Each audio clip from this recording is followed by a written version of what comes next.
Welcome to UPSC universe. So మనం ఈ సెషన్లో లాస్ట్ సాటర్డే నుంచి ఈ సాటర్డే వరకు వివిధ క్రీడాంశాలు, వార్తల్లో నిలిచిన వ్యక్తులు, నియామకాలు, సో ఈ అంశాలన్నీ కూడా చూద్దాం. మీరు ఏ లెవెల్ ఆఫ్ కాంపిటేటివ్ ఎగ్జామినేషన్ రాసినా కూడా 2 to 3 బిట్స్ అనేవి ఈ పర్టికులర్ అంశాల నుంచి మనకు వస్తూ ఉన్నాయి. సో ముందుగా మనకు క్రీడాంశాలకు సంబంధించిన ఈ వీక్లో జరిగిన రౌండప్ అంశాలను చూద్దాం. సో ఫస్ట్ వచ్చేసి క్రికెట్కు సంబంధించినవి. Virat Kohli breaks Sachin record. So మనకు one day internationals 3 formats of games ఉన్నాయి. మనకు 3 ఫార్మాట్స్ అంటే one day internationals, T20 and test matches. So మనకు టెస్ట్ మ్యాచ్లో అదేవిధంగా వన్డే ఇంటర్నేషనల్స్ ఈ రెండిటిలో అత్యధిక సెంచరీలు పూర్తి చేసి అగ్రస్థానంలో ఉన్న క్రీడాకారుడు ఎవరంటే like Indian legend cricketer Sachin Tendulkar. మరి వన్డే మ్యాచ్లకు వచ్చేసరికి 49 సెంచరీస్ తోటి సచిన్ టెండూల్కర్ అగ్రస్థానంలో ఉన్నారు. సో మనకు ఈరోజు శనివారం, బుధవారం రోజు నాడు న్యూజిలాండ్తో జరిగిన సెమీఫైనల్లో విరాట్ కోహ్లీ 50 సెంచరీలు పూర్తి చేశారు. అంటే అప్పటిదాకా 49 సెంచరీస్ పూర్తయి ఉన్నాయి. ఇక్కడ న్యూజిలాండ్తో జరిగిన 2023 వరల్డ్ కప్ సెమీఫైనల్లో కూడా ఆయన సెంచరీ చేయడంతో 50 సెంచరీలు పూర్తయింది. దీంతో రైట్ వన్డే ఇంటర్నేషనల్స్లో ప్రపంచంలోనే అత్యధిక సెంచరీలు చేసిన క్రీడాకారుల జాబితాలో చేరాడు. అంతేకాదు 50 సెంచరీలు పూర్తి చేసిన మొట్టమొదటి క్రీడాకారుడిగా ఆయన ఒక రికార్డు కూడా క్రియేట్ చేశారు. ఇప్పుడు సచిన్ టెండూల్కర్ 2వ స్థానంలోకి వచ్చినారు. ముంబైలోని వాంఖేడే స్టేడియంలో జరిగిన మ్యాచ్లో మనకు విరాట్ కోహ్లీ ఈ గతం దక్కించుకున్నాడు. సో ఇదే వాంఖేడే స్టేడియంలో సచిన్ టెండూల్కర్ విగ్రహాన్ని కూడా రీసెంట్గానే ప్రతిష్ఠించినారన్నమాట. ఈ సంవత్సరము సచిన్ టెండూల్కర్ విగ్రహం మనకు ఈ వాంఖేడే స్టేడియంలో ఎస్టాబ్లిష్ అయింది. అదేవిధంగా సిడ్నీ క్రికెట్ గ్రౌండ్లో ఆయన పేరు మీద ఒక గేట్కు ఏర్పాటు చేశారు. అంటే ఒక గేట్కు ఆయన పేరు పెట్టారు. మరి షార్జా క్రికెట్ గ్రౌండ్లో ఒక పెవిలియన్కు ఆయన పేరు పెట్టారు. ఆస్ట్రేలియా సిడ్నీలో కానీ అదేవిధంగా షార్జాలో కానీ ఆయన పేరు పెట్టడానికి కారణం ఈ సంవత్సరం ఏప్రిల్ 24వ తేదీన సచిన్ టెండూల్కర్ 50 సంవత్సరాలు పూర్తి చేసుకున్నారన్నమాట.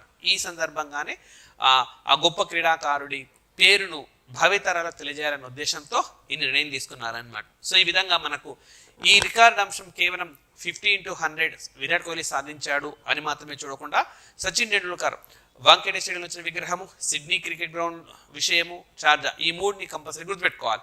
సచిన్ టెండూల్కర్ ఏప్రిల్ 24th 1973 జన్మించినారు. April 24th 1973.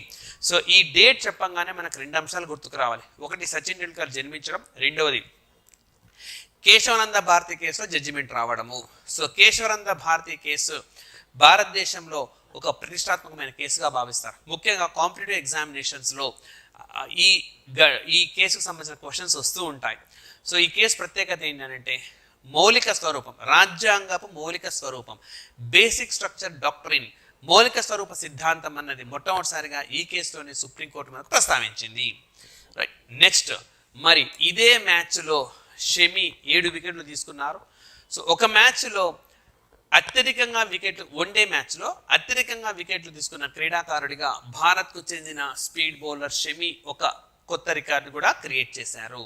సో ఒకే మ్యాచ్లో అతి ఎక్కువ వికెట్లు తీసుకున్న భారతీయుడు, 7 వికెట్లు ఆయన తీసుకోవడం జరిగింది. అందుకే మీరు ఈ సోషల్ మీడియాలో సెమీఫైనల్ బదులు సెమీఫైనల్గా చాలామంది వ్యాఖ్యానాలు చేస్తూ షేర్ చేశారు. సో అది కూడా ఒకటి గుర్తుపెట్టుకోవాలి. అండ్ నెక్స్ట్ ఐసీసీ అంటే ఇంటర్నేషనల్ క్రికెట్ కౌన్సిల్ దుబాయ్ కేంద్రంగా పనిచేస్తూ ఉంటుంది. ఈ వ్యవస్థ హాల్ ఆఫ్ ఫేమ్ అనే ఒక దాన్ని ప్రకటిస్తూ ఉంటుంది. హాల్ ఆఫ్ ఫేమ్ అంటే అత్యుత్తమ క్రీడాకారుల జాబితా అన్నమాట. ప్రపంచంలోని చాలా దేశాల్లో అద్భుతమైన క్రీడాకారుల పేర్లను ఇందులో చేరుస్తూ ఉంటుంది. సో భారతదేశం తీసుకుంటే సచిన్ టెండూల్కర్ కావచ్చు, రాహుల్ ద్రావిడ్ లాంటి గొప్ప క్రీడాకారులు, అదేవిధంగా మనం ఆస్ట్రేలియా తీసుకుంటే రికీ పాంటింగ్ కావచ్చు, అదేవిధంగా వా బ్రదర్స్ కావచ్చు, అదేవిధంగా గిల్క్రిస్ట్ కావచ్చు, ఇలా గొప్ప గొప్ప క్రికెటర్ల పేర్లను ఈ జాబితాలో చేర్చారు. తాజాగా ఈ జాబితాలో భారత్కు చెందిన డాషింగ్ ఓపెనర్ వీరేంద్ర సెహ్వాగ్, భారతదేశానికి చెందిన డయానా ఎడుల్జీ, శ్రీలంకకు చెందిన అరవింద్ డి సిల్వా వీళ్ళ పేర్లను కూడా చేర్చారు. మనకు ఎగ్జామినేషన్లో ఏమడుగుతారంటే ఇటీవలే లేదా 2023లో ఐసీసీ హాల్ ఆఫ్ ఫేమ్లో కింద పేర్కొన్న ఏ క్రీడాకారుల పేరు చేర్చారు లేదా ఏ క్రీడాకారుడి పేరు చేర్చలేదు అని చెప్పి ముగ్గురి పేరుని ఇచ్చి 4వది వేరే క్రికెటర్ పేరుని ఇస్తారన్నమాట. సో గుర్తుంచుకోవాలి. నెక్స్ట్ వచ్చేసి మరి శ్రీలంక క్రికెట్ కంట్రోల్ బోర్డు సభ్యత్వాన్ని ఐసీసీ రద్దు చేసింది. కారణాలేంటి? సో శ్రీలంక ఈ ఇటీవలే నిర్వహించిన వన్డే టోర్నీలో పేలవమైన ప్రదర్శనను చూపిందన్నమాట. పెద్దగా ఆడలేదు. మరి భారతదేశంతో జరిగిన మ్యాచ్లో అయితే చాలా తక్కువ స్కోర్కే అది పరిమితమైపోయింది. సో ఈ నేపథ్యంలో శ్రీలంక క్రికెట్ బోర్డును రద్దు చేసింది శ్రీలంక ప్రభుత్వం. అయితే ఇక్కడ విషయం ఏంటంటే ఐసీసీ నిబంధనలు ఉన్నాయి. క్రికెట్లోకి ప్రభుత్వం జోక్యం చేసుకోరాదు, right? So Sri Lanka cricket board ఉన్నది కదా, ఈ క్రికెట్ బోర్డును శ్రీలంక గవర్నమెంట్, శ్రీలంక ప్రెసిడెంట్, ఆ దేశ ప్రభుత్వం రద్దు చేసింది. కానీ క్రికెట్ వ్యవహారాల్లోకి ఆ దేశ ప్రభుత్వం ప్రవేశించరాదు అని చెప్పి నిబంధన ఉంది, నియమావళి ఉన్నది. సో మరి శ్రీలంక దేశము ఈ నిబంధనను ఉల్లంఘించిన నేపథ్యంలో ఐసీసీ ఏం చేసిందంటే శ్రీలంక సభ్యత్వాన్ని రద్దు చేసింది. భవిష్యత్తులో ఐసీసీ నిర్వహించబోయే టోర్నీలో శ్రీలంక పాల్గొనేందుకు వీలుండదు. మరి చర్చలు జరుపుకొని కొత్త బోర్డును ప్రకటించడము, సో ఆ బోర్డు గుర్తింపు వచ్చేలా చేయడము, లేదా ఉన్న బోర్డుని పునరుద్ధరించి మెంబర్స్ను మార్చడము అలా చేయాల్సి ఉంటుంది. సో ఓకే, మనకేమడుగుతాడు క్వశ్చన్, ఇటీవలే ఏ బోర్డును ఐసీసీ రద్దు చేసింది లేదా ఏ దేశాన్ని సస్పెండ్ చేసింది అని చెప్పి అడగవచ్చు అనమాట. శ్రీలంక దేశాన్ని సస్పెండ్ చేసింది, రైట్? నెక్స్ట్ మరి third hockey Indian women's championship, మహిళల భారత హాకీ ఛాంపియన్షిప్ అనేది ఎక్కడ నిర్వహిస్తున్నారంటే ప్రస్తుతము మనకు ఢిల్లీలోని శివాజీ స్టేడియంలో. సాధారణంగా శివాజీ స్టేడియం అనగానే ఏ ముంబైలోనో లేదా మహారాష్ట్రలోని ఏదో ఒక ప్రాంతంలో ఉందనుకుంటాం, కానీ శివాజీ స్టేడియం అనేది మనకు ఢిల్లీలో ఉంది. సో నవంబర్ 15th నాడు స్టార్ట్ అయింది, ఇది నవంబర్ 21st వరకు జరుగుతుంది. అంటే విజేతలు ఎవరో మనకు తెలిసే అవకాశం ఎప్పుడుంది అంటే నవంబర్ 21నే ఉంది. సో కానీ వెన్యూ అనేది మాత్రం ప్రస్తుతం గుర్తుపెట్టుకోండి. మళ్ళీ నెక్స్ట్ సెషన్లో మనకు రైట్ స్పోర్ట్స్ రౌండప్ తీసుకుని ప్రతి శనివారం స్పోర్ట్స్ రౌండప్ తీసుకున్నప్పుడు అప్పటికల్లా విజేతలు ఎవరో తెలిసిపోతుంది కాబట్టి దాన్ని మనం నోట్ చేసుకోవచ్చు. సో నవంబర్ 15th నుంచి 21st వరకు ఈ క్రీడా పోటీ అనేది జరుగుతుంది, రైట్? అండ్ నెక్స్ట్ మనం వార్తల్లో వ్యక్తులుగాన తీసుకుంటే మనకు శీతల్ మహాజన్ అనే ఒక వ్యక్తి వార్తల్లోకి వచ్చారు. ఈమె గొప్ప విజయం సాధించిన మహిళగా చెప్పుకోవచ్చు, రైట్? స్కై డైవర్ అనమాట, అంటే ఆకాశం ఎత్తులోంచి విమానాల్లోంచి ఈ పారాచూట్ ద్వారా దూకుతూ రికార్డు క్రియేట్ చేసే ఒక క్రీడా అంశాల్లో భాగంగా కూడా చూడొచ్చు. సో వీరు 21,500 అడుగుల ఎత్తు నుంచి 21,500 feet ఎత్తు నుంచి మౌంట్ ఎవరెస్ట్ పైకి ఆ సమీపంలోకి దూకారనమాట, రైట్? సో ఈ విధంగా she is the first women to fly from so much height, అంత ఎత్తులోంచి దూకిన భారతదేశపు తొలి మహిళగా చెప్పుకోవచ్చు. సో ఈ విధంగా ఆమె వార్తల్లో ఉన్నారు. మనకేమంటారు క్వశ్చన్, శీతల్ మహాజన్ ఇటీవలి కాలంలో వార్తల్లో నిలిచారు, కారణం ఏంటి అని చెప్పి అడుగుతారు. సో ఓకే, ఈ కారణాన్ని మనం చూడాల్సి ఉంటుంది. నెక్స్ట్ రాజేష్ ధన్కర్. సో ఈయన రైట్ ఈస్టర్న్ ఫ్లీట్ అంటే తూర్పు నావికా దళానికి సంబంధించిన కమాండర్గా బాధ్యతలు స్వీకరించినారు. Okay, so Rajesh Dhankar, so కంపల్సరీగా గుర్తుపెట్టుకోవాల్సి ఉంటుంది. And next Hitesh Kumar Makwana. So ఈయన సర్వేయర్ జనరల్ ఆఫ్ ఇండియాగా నియామకమయ్యారు. మనకు 1767లో సర్వే ఆఫ్ ఇండియా అనేది ఎస్టాబ్లిష్ అయింది. సో ప్రపంచంలో అతి పురాతన సర్వే ఆఫీసుల్లో ఇది కూడా ఒకటి. సో అండ్ మనకు 1851లో geological survey of India establish అయింది. 1861లో ఆర్కియాలజికల్ సర్వే ఆఫ్ ఇండియా ఏర్పాటైందన్నమాట. So okay, surveyor general of ఇండియాగా ఇటీవలి కాలంలో నియామకమైన ఐఏఎస్ అధికారి ఎవరు అంటే హితేష్ కుమార్ మక్వానా నియామకం అయ్యారు. And next Pankaj Tripathi. So ఈయనను యూపీఏ సేఫ్టీ అంబాసిడర్గా అపాయింట్ చేసింది NPCI. First of all UPI అంటే యూనిఫైడ్ పేమెంట్ ఇంటర్ఫేస్. సో మనం చేసే గూగుల్ పే కావచ్చు, పేటిఎం కావచ్చు, ఫోన్పే కావచ్చు, ఇవన్నీ యూపీఐలుగానే భావిస్తాం. నెక్స్ట్ ఎన్పిసిఐ అంటే national payments corporation of India, 2008లో ఎస్టాబ్లిష్ అయిన సంస్థ ఇది.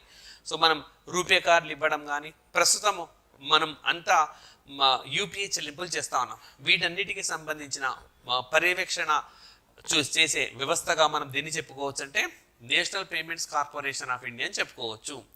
మరి యూపీఐ పేమెంట్స్ అన్ని భద్రంగా ఉండాలి, సురక్షితంగా ఉండాలి. సో దానికి సంబంధించిన సూచనలు, సలహాలు ఇలాంటివన్నీ తెలియజేయడానికి బాలీవుడ్ నటుడు పంకజ్ త్రిపాఠిని ఎంపిక చేసుకుంది.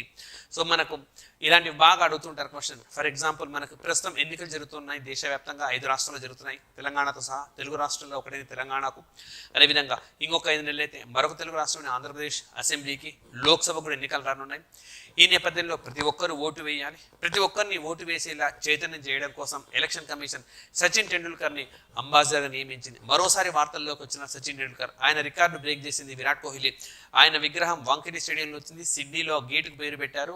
షార్జాలో ఒక పెవిలియన్కి ఆయన పేరు పెట్టారు. ఎన్ని సందర్భాల వార్తల్లో ఉన్నాడు సచిన్ టెండూల్కర్ ఆయనను ఈసీ రాయబారిగా నియమించింది. సో ఓటర్లకు అవేర్నెస్ తీసుకొని వస్తారు ఆయన. Right. And next Rawat and Sood. So వీళ్ళిద్దరు కూడా నాబార్డుకు డిప్యూటీ మేనేజింగ్ డైరెక్టర్గా అపాయింట్ అయినారు. మరి నాబార్డ్ అంటే national agriculture bank for rural development. July 12, 1982 establish అయింది ఇది.